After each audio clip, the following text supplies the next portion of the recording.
voilà, je me présente. Donc, je suis Soumia Ouiderni, présidente de l'association Femmes Evans. Donc, aujourd'hui, nous enregistrons notre première interview pour dénoncer les violences conjugales. Il faut savoir qu'il y a une femme qui meurt tous les 2 jours sur les coups de son conjoint. C'est encore beaucoup trop. En 2020, il est temps de remédier à cela.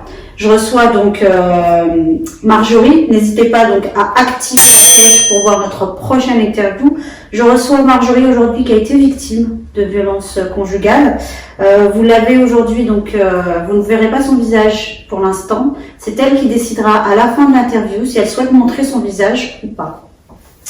Je te laisse te présenter. Marjorie. Alors, je m'appelle Marjorie, j'ai bientôt 30 ans, j'ai 2 enfants. D'accord. Qui ont quel âge? De 7 ans et 9 ans. Voilà, que j'ai eu avec leur papa. Donc je te laisse commencer à raconter ton histoire. Quand est-ce que tu l'as rencontré? Alors, je l'ai rencontré le 27 avril 2015. Voilà. C'était un garçon très gentil au début, qui cachait bien son petit jeu. Il s'est passé que voilà, j'avais des conflits avec ma maman, donc on va dire que c'était un peu mon échappatoire où je suis partie comme ça, du jour au lendemain de chez mes parents, pour habiter avec lui. Et après, il y a eu une grossesse qui est arrivée un peu trop vite. Ça faisait même pas 1 mois qu'on était ensemble que j'étais enceinte de lui. D'accord. Et c'est à ce moment-là qu'il a montré, on va dire, son visage. Où il a commencé à être violent verbal, où j'étais une merde, que je ne sais rien faire de mes 10 doigts, que je suis une pute.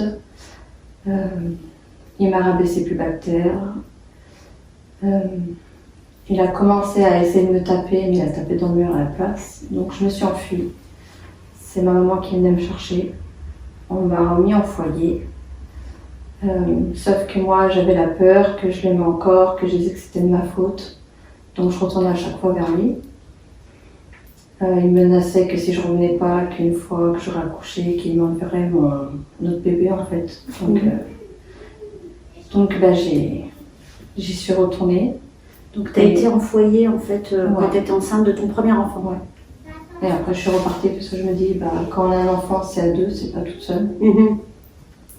Donc je suis retournée avec lui et plus les années passaient, plus il buvait de l'alcool et plus il était violent.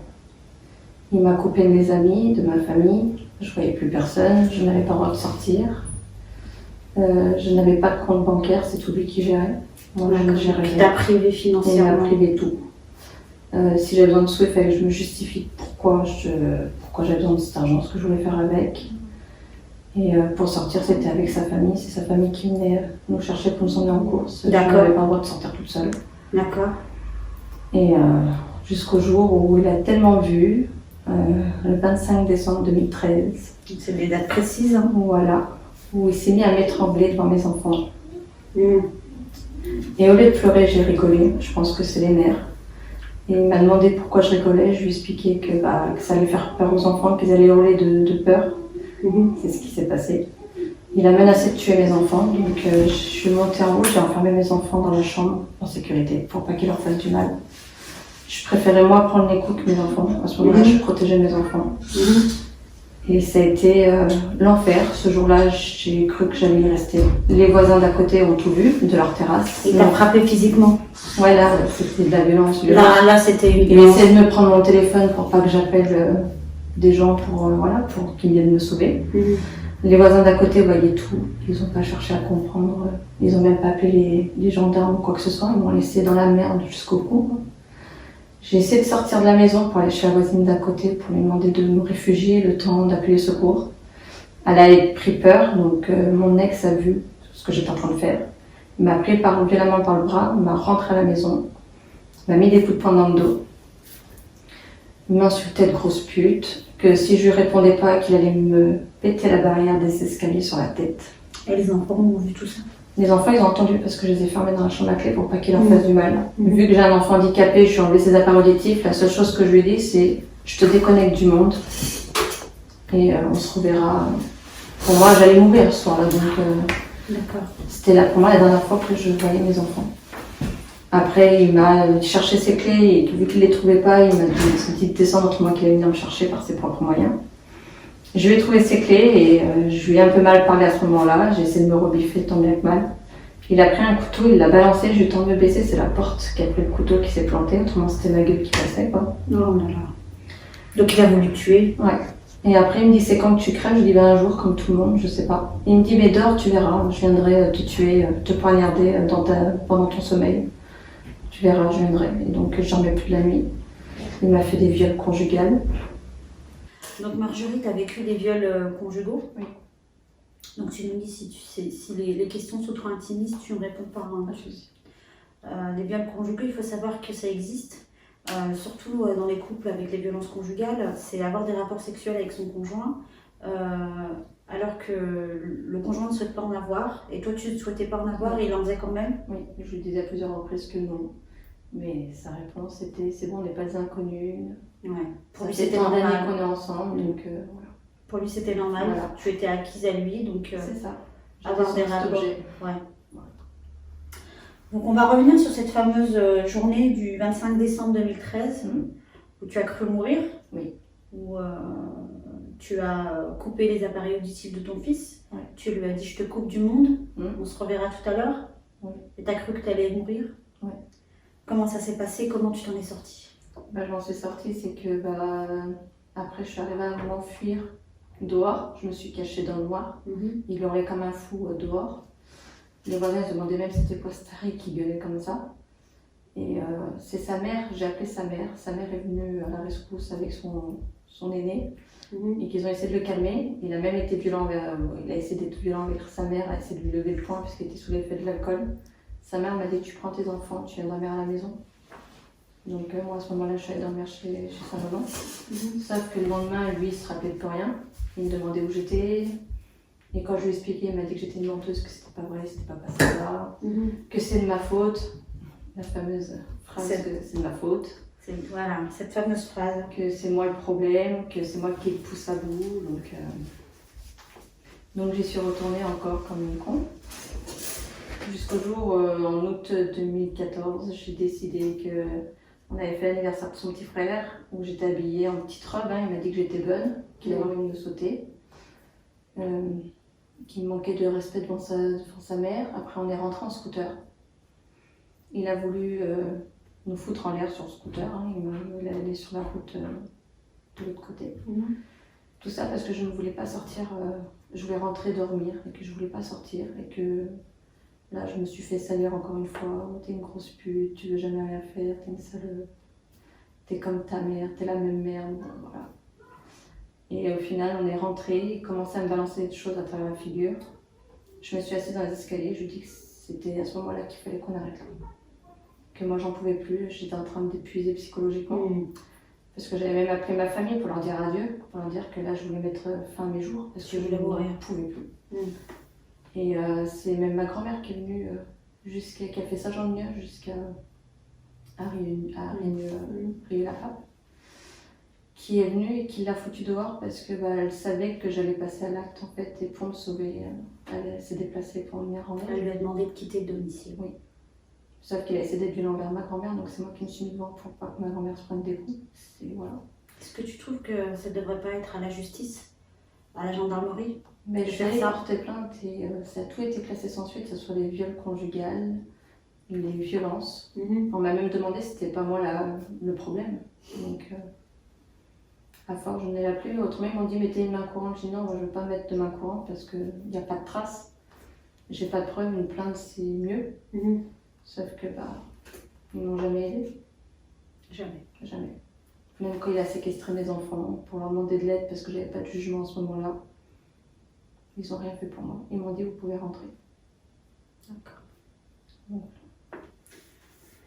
Donc ta grand-mère elle l'a mis dehors. Oui. Tu t'es retrouvée toute seule avec les enfants. Et ma grand-mère qui est restée la nuit pour me surveiller pour pas que je fasse la bêtise. Ouais. Et comment tu t'es relevée, raconte-nous.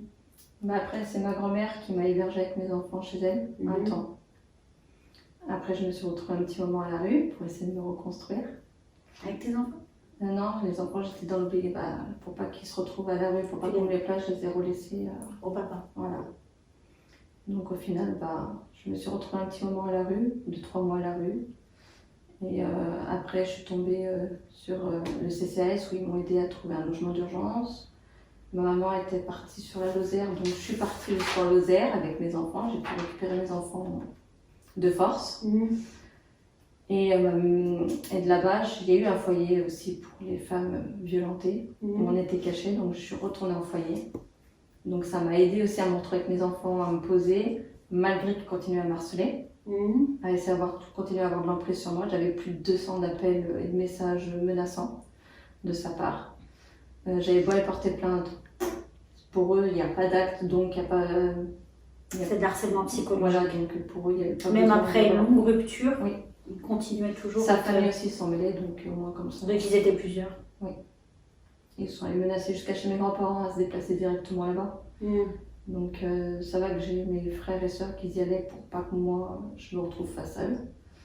Ils me protégeaient avec mes enfants. Et après j'ai fait ce foyer, je suis restée un bon moment dans ce foyer qui m'ont beaucoup aidée. Et après je me suis retrouvée le temps qu'on mette la CAF, vu que c'était tout au nom de lui en fait, tout le temps qu'on me remette tout à mes droits à moi. Donc d'un point de vue administratif, voilà.